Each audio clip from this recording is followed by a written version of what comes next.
السلام علیکم۔ آج کا ہمارا ٹاپک ہے حضرت ابراہیم علیہ السلام کی بت شکنی۔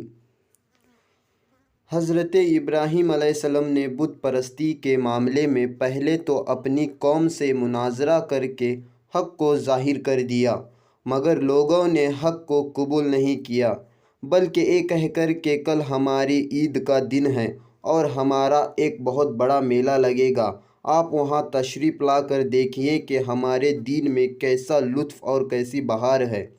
اس قوم کا یہ دستور تھا کہ سالانہ ان لوگوں کا ایک میلہ لگتا تھا۔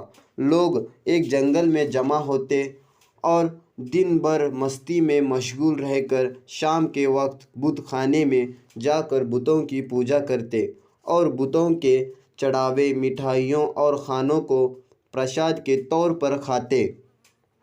حضرت ابراہیم علیہ السلام قوم کی دعوت پر تو تھوڑی دیر تک میلے کی طرف چلے، لیکن اپنی بیماری کا بہانہ کر کے واپس چلے آئے اور قوم کے لوگ میلے میں چلے گئے۔ پھر جو میلے میں نہیں گئے، آپ نے ان لوگوں سے صاف صاف کہہ دیا۔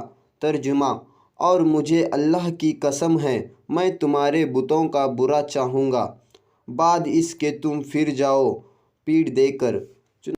تو اس کے بعد آپ ایک کھلاڑی لے کر بت خانے میں تشریف لے گئے اور دیکھا کہ اس میں چھوٹے بڑے بہت سے بت ہیں اور دروازے کے سامنے ایک بہت بڑا بت ہے۔ ان چھوٹے معبودوں کو دیکھ کر آپ جلال میں آ گئے اور کلاڑی سے مار مار کر بتوں کو چکنا چور کر ڈالا اور سب سے بڑے بت کو چھوڑ دیا اور کلاڑی اس کے کاندھے پر رکھ کر آپ بت خانے سے باہر چلے آئے۔ قوم کے لوگ جب میلے سے واپس آ کر بت پوجنے اور پرساد کھانے کے لیے بت خانے میں گھسے تو یہ دیکھ کر حیران رہ گئے کہ ان کے دیوتا ٹوٹے پھوٹے پڑے ہوئے ہیں۔ ایک دم سب بوکھلا گئے اور شور مچا کر چلانے لگے۔ ترجمہ: کس نے ہمارے خداؤں کے ساتھ یہ کام کیا؟ بے شک وہ ظالم ہیں۔ تو کچھ لوگوں نے کہا کہ ہم نے ایک جوان کو جس کا نام ابراہیم ہے، اس کی زبان سے ان بتوں کو برا بھلا کہتے ہوئے سنا ہے۔ قوم نے کہا کہ اس جوان کو جلد ان لوگوں کے سامنے لاؤ، شاید یہ لوگ گواہی دیں گے اس نے بتوں کو توڑا ہے۔ تو حضرت ابراہیم علیہ السلام بلائے گئے تو قوم کے لوگوں نے پوچھا کہ اے ابراہیم، کیا تم نے ہمارے خداؤں کے ساتھ یہ سلوک کیا ہے؟ تو حضرت ابراہیم علیہ السلام نے فرمایا کہ تمہارے اس بڑے بت نے کیا ہوگا، کیونکہ کلاڑی اس کے کاندھے پر ہے۔ اگر تم لوگ اپنے ٹوٹے پھوٹے خداؤں ہی سے کیوں نہیں پوچھتے کہ کس نے تمہیں توڑا ہے؟ اگر یہ بت بول سکتے ہو تو انہی سے پوچھ لو، وہ خود بتا دیں گے کہ کس نے انہیں توڑا ہے۔ قوم نے سر جھکا کر کہا کہ اے ابراہیم، ہم ان خداؤں سے کیا اور کیسے پوچھیں؟ آپ تو جانتے ہی ہیں کہ یہ بت بول نہیں سکتے۔ یہ سن کر حضرت ابراہیم علیہ السلام نے جلال میں تڑپ کر فرمایا، کہا تو کیا اللہ کے سوا ایسوں کو پوچھتے ہو جو نہ تمہیں نفع دیں اور نہ نقصان پہنچائیں؟ تم پر اور ان بتوں پر جن کو اللہ کے سوا پوچھتے ہو تو کیا تمہیں عقل نہیں؟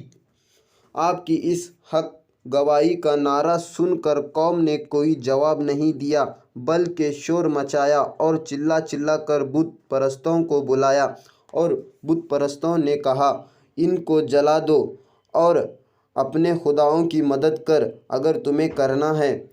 تو ظالموں نے اتنا لمبا چوڑا آگ کا علوہ جلایا کہ اس آگ کے شعلے اتنے بلند ہو رہے تھے کہ اس کے اوپر سے کوئی پرندہ بھی اڑ کر نہیں جا سکتا تھا۔ پھر آپ کو ننگے بدن کر کے ان ظالموں نے ایک گوپن کے ذریعے اس آگ میں پھینکا دیا اور اپنے آپ اس خیال میں مگن تھے کہ حضرت ابراہیم علیہ السلام جل کر راکھ ہو گئے ہوں گے، مگر فرمان خدا آگ کے لیے صادر ہو گیا کہ ترجمہ: ہم نے فرمایا اے آگ ہو جا ٹھنڈی اور سلامتی ابراہیم پر اور فرمایا ترجمہ، اور انہوں نے اس کا برا چاہا تو ہم نے انہیں سب سے بڑھ کر ضیاء کر دیا۔ آگ بجھ گئی اور حضرت ابراہیم علیہ السلام زندہ اور سلامت رہ کر نکل آئے۔